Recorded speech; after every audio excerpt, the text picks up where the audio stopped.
Good morning out there, G&A Partners employees. This is Tony Landry coming at you once again from Houston, Texas.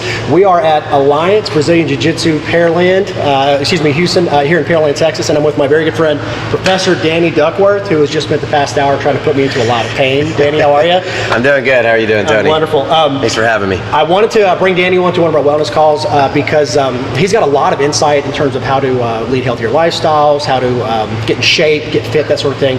Let me go ahead and make my disclaimer that I'm not a licensed dietitian or a kinesiologist or anything like that. I don't think you are either. Nope. But, just an expert martial artist. Right. You've worked with a lot of people over the course of your career. How many members have you worked with personally since owning up in your gym? Easily 1,000. Over 1,000 people. Yeah. Okay. Very real world application data that we can use to try to implement in our lives. And what I wanted to do is bring Danny on and just ask some questions on some common things that are that successful people do in terms of getting fit, some common pitfalls, some mistakes, that sort of thing. So I wrote my stuff down. Just bear with me for being kind of cheesy, but let's start with one of the most requested questions that we had. What are some common mistakes that people make when starting a fitness program in your experience? One, they doubt themselves. Okay. That's crucial. And the way to get over that is discipline and schedule. So a lot of them don't understand how to set a schedule for their health. And that is by the biggest problem I see is they don't put themselves first. And when you don't do that, that means you don't dedicate time every single day to growing, to getting better, to getting healthy. Mm-hmm. And so outside of diet, diet comes at it. But if you don't have that discipline, don't expect to eat right every day. Yeah. You know what I mean? Yeah. So if you don't get that foundation of that discipline and that idea, like I need to put myself first at least an hour of a day, then how are you going to make the right decisions the rest of the day for yourself when you couldn't even put that hour into it? Yeah. It's kind of like they say, if it's important, you'll find a way. Yeah. Really? But you got to understand it's important, right? Yeah, right. It's very good. Yeah. So kind of on that team too. So with all the people that you've worked with, and Danny runs what they call a Get Fit program. He'll bring members in, get them active, work on dietitian, give them accountability, stuff like that. So for the folks that have gotten into your Get Fit program and been successful, what are some things besides diet and nutrition that they do that make them successful? It comes right back to what I said. It is them dedicating an hour a day to themselves for their own personal well-being. Okay. And so what we do when we sit down is I force them to open up their phone, open up their calendar, and plug in the 3 times they're going to be at my gym. Yeah. And then I give them an online training program for the other days. And I say, look, you need to train with us at minimum 3 times. Mm-hmm. And then you need to train, I always recommend yoga at home because it's something that you can do by yourself. No one's judging you. Yeah. And you get to learn your breathing, your flexibility, your agility, balance, and all that stuff. But you're learning your body. And a lot of people don't know their body. Okay. And once you learn your body, then you know your potential. Perfect. Perfect. Good segue, because that's kind of my next question. Is it really? Okay, yeah, good. So I know this personally, but I want someone else to say it. For the folks that are active, lead healthier lifestyles, eat right, that sort of thing. What are some things what kind of effect does it have on their mental health, their confidence, just their personal well-being? Man, I have seen some stories come through here. I've seen people that were on the verge of suicide, and they come in here and they say, "Damn, you saved my life." And they've never been happier, and then something happens and they go back to their old habits, and then they go right back to that mental health issue once they get out of a positive environment that is there to make them better, make them whole. So what have I seen? I've seen people just radically change who they are as long as they dedicate themselves to themselves. Yeah. I'm not going to name any names or anything, but the biggest one was our good buddy that had a big problem in his life. What his favorite thing was before coming to Jiu-Jitsu versus coming to it now. Because I have several of them. I didn't know which one you were going to go with. It's awesome. I mean, that's huge. Yeah. And you see his post all day long. Like he's hating working out of town, and that's right. Yeah. But I like to, and not to talk about me, but I've never come to the gym and regretted going after I get in the parking lot. No matter how bad it was or how tired I am, I'm just clear mentally when I leave. So. I have, and I've been doing martial arts since 2005, so I'm coming up on 16, 17 years or something like that.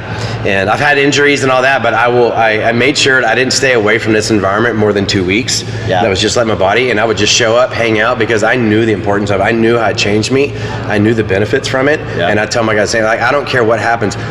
Just come and hang out. Just be in this environment because it matters. It matters, Wonderful. It really does. Somebody once told me too, if you're doubting working out, just go to the parking lot.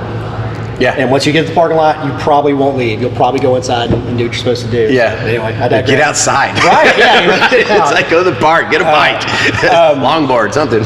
So I know that you've seen a lot of successful gyms, be it traditional workout gyms, CrossFit gyms, martial arts, and I know you've seen a lot of bad ones.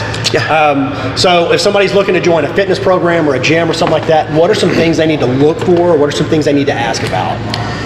Man, here's a couple. One, I'm just going to go from my experience. There's two main things that I say look for. One is accreditation. Make sure they've been educated correctly and that they're truly an expert and they're not lying and they're not just now getting into it and they have, I just got this great passion. No, what do you know? Because you need to treat me or train me right so I don't get injured. Yeah. Because injury will destroy your mindset like that. Yeah. So you need someone that's going to keep you safe. The other one is culture. So if most of these are like CrossFit, martial arts, yoga, they're group activities. That group activity needs to have a culture. Not you don't want to go and go, I just go and I leave. I show up and I leave. No, you need to meet them, you need to hang out because that's going to keep you coming back. That's also going to add that accountability approach to it. Yeah. Because you're going to get like a partner or a little buddy program and then you're going to want to show up for that buddy. Because you may have a bad day, I'm on a long day at work, it's stressful, and then your best friend's like, hey, you're going to come to yoga, and you're like, yeah, since you're coming, I'll come. But then you're like, thank you, man, because I'm so glad that I came. So that's culture and just professionalism. Make sure that they're truly know what they're doing, and safety is their number one goal. Yeah. I've been on the bad end of that, unfortunately, and I've been on the also end of it where it's been a purported knowledge of the subject matter, and unfortunately sometimes that kind of bites you in the butt. But that's an excellent point, and that was kind of my last question too. I'm guessing that the same applies for kids. So if parents are looking to put their kids in on a sports team or a gym or any kind of program like that, I'm guessing the same stuff would apply. Yeah, I think it's a little different for kids. Man, that is that is a battle in itself right there, because you have tough, by the way. Be nice to your coaches. It's super difficult because you're dealing with so many different ranges of parents, and some parents want different things.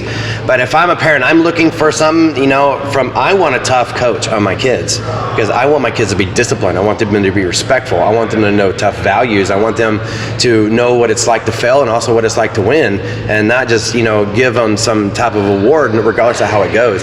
They need to understand that in life, and some programs don't necessarily have that as part of their curriculum in many ways, or their culture, right? And so to me, as a parent, and I have a 18-year-old daughter in college now, she's forced martial arts for 6 to 7 years, right? Because I knew the value of it. So if I'm recommending that and you're a parent like me, I want toughness, okay? But then you have parents that they want their babies, and they don't want their babies to be harmed, and that's, you might want to find an environment that caters to your style of parenting, but you're going to deal with the pros and cons of that just like I am, you know what I mean? So again, it's a tough answer. It kind of depends on the type of parent you are, but more importantly, just make sure it's a safe environment. Okay. Here's a good one. So if they're in wrestling and martial arts, I don't know about the other ones, but we have a safe sport accreditation that we have to go through, which makes sure we learn how to identify like sexual harassment, bad behaviors, background checks of your instructors. You need to make sure there is some bad guys out there for the wrong reasons. Okay, so make sure that they have all that in place on their facility, because you're leaving your babies to these people. They're strangers for you in the very beginning, and you need to make sure they have the good background. No, that's 100% like that. I coach my boys, and every league I've coached them in, I've had to go through a background check. So it's very, very, very valid point. And so for us, if you're an accredited black belt academy, I have to go through a high-level federal background check to be an accredited academy. Gotcha. Okay. All of us do. So perfect. Not all gyms are the same, so you want to make sure they have that, right? And I make sure I go above and beyond for my guys to make sure that our parents feel safe. Okay, awesome. Well, we're kind of long on video. I want to say thank you very much for coming in and sitting with us.